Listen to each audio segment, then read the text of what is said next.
Hi, welcome. In this video, I'm out here with Koji and getting ready to go out onto the street. So, first order of business is taking him to the bathroom.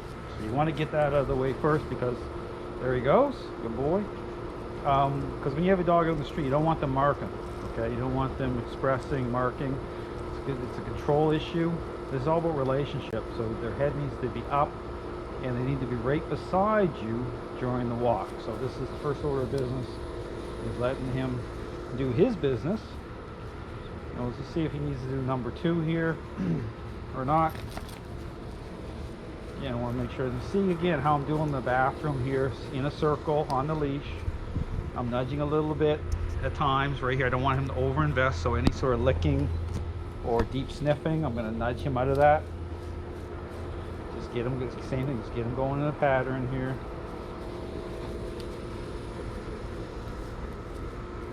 So you might have to do number 2, so just want to give it a moment,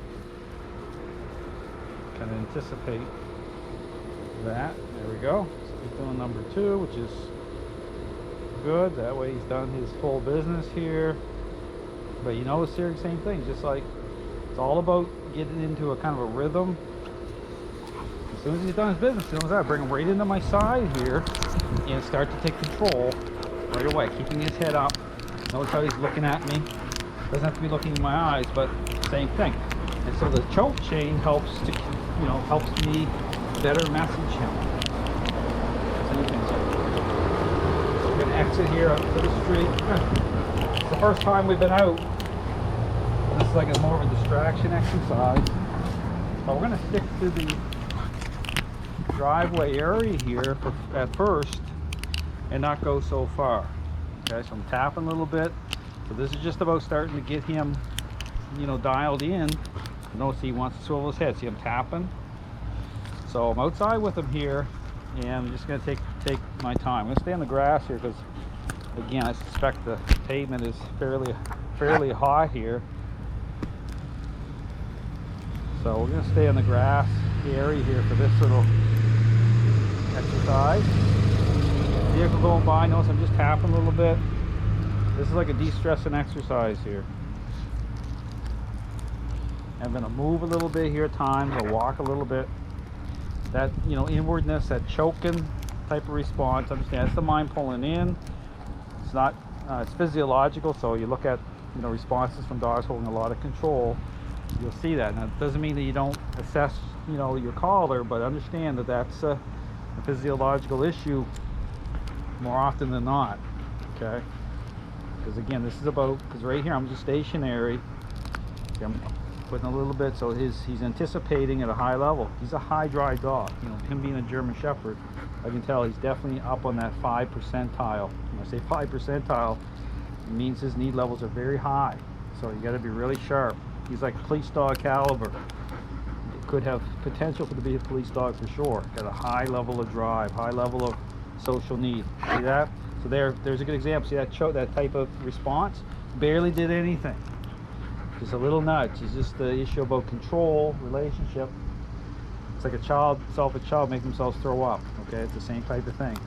It's like that when he flips out and starts to spin and all that stuff. Because I'm right here, I'm just having him be patient. We're not moving forward. So the forward motion can be a problem for a dog, and they have a lot of control because they start to think, okay, we're moving now. I can see right here. See, I'm putting him back. I'm going to tap till he sits. So I just tapped enough to get him to generate a sit. See, I'm nudging a little bit. So we're just moving close to my cut down oak tree. There's a stump area here, and I'm just tapping. So this is the first time you've been out like this way. So this is not about distance. This is about relationship. Notice just tap a little bit, and then there's times I'm not tapping. So if he's relaxed like he is now, I don't need to nudge. Just have to keep it tight enough though that he senses that I'm in control, at the right level. See that yawning and stuff. So this is about stress coming off of him. Because again, the theme is if I'm in control, he doesn't have to be. See, as soon as he lunges forwards, he knows he wants to go forward fast, and so I'm tapping him back. See that? He goes back into the sit, and see his head swivels. I'm gonna tap again a little bit. So I'm breaking any sort of connection he has to want to invest. Because right now he has stinking thinking. Okay, it doesn't have a healthy way of connecting with everything. So this is about relationship. So right here wants to see, wants to sniff. So I tap him back for that, up for that too. Then I tap him back. So we're just doing basically almost like a one-step method out here. So here in Florida, if I decide to walk dogs in this heat, usually it's in the evening or morning before the sun's really had time to hit that cement. So you got to be really careful here. You have dogs outside, not to put your hand down and touch the pavement to make sure, because that's pretty important. You don't want to, because then you'll be wondering why you get all these reactions and the dog is starting to really not like and stuff. Well, oh, there's a squirrel going right now over there, and he sees squirrels. Now he sees it. That's good. So he sees the squirrel. That's a good example here. Got a little reaction. Sees the squirrel. Tap him a little bit. My neighbor's just pulling in. I'm tapping for that. So now I'm turning a little bit.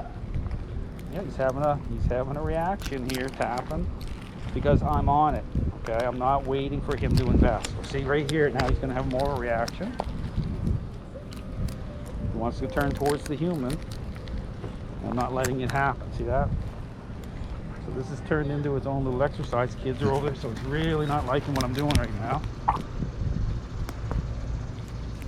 Tail's wagging, so this is control right now. It's about control. See, tapping.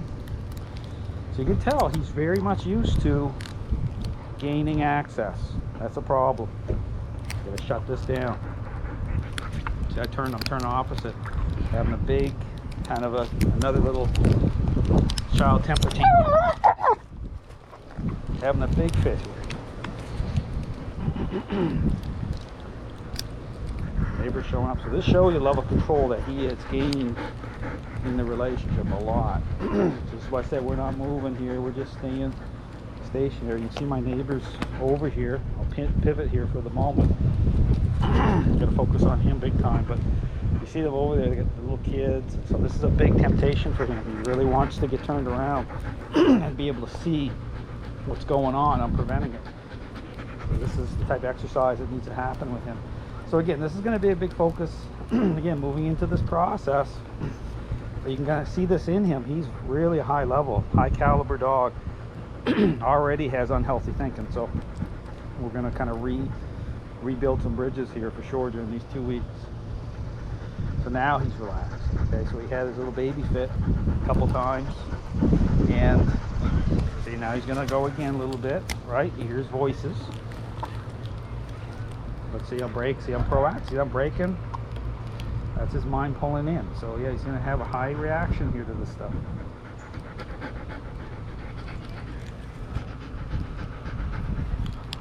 Happen. So we're going to hang here for another minute because this has to come out of him. These reactions got to come out. This all plays into food aggression, other dogs, other people. It's all part and parcel of the same thing. It's all relationship. This is all about how he connects in and through the human. So I have to become the pivot point. This takes, because again, the same theme applies. I'm in control. It doesn't have to be. So you can see he's just trying to get his head turned over a little bit. I'm not allowing it. I'm saying, hey, I'm in control. You're not going to get turned around to look. So, and we're going to move inside here in a minute. This is good. They're all kind of going in. He's definitely having a better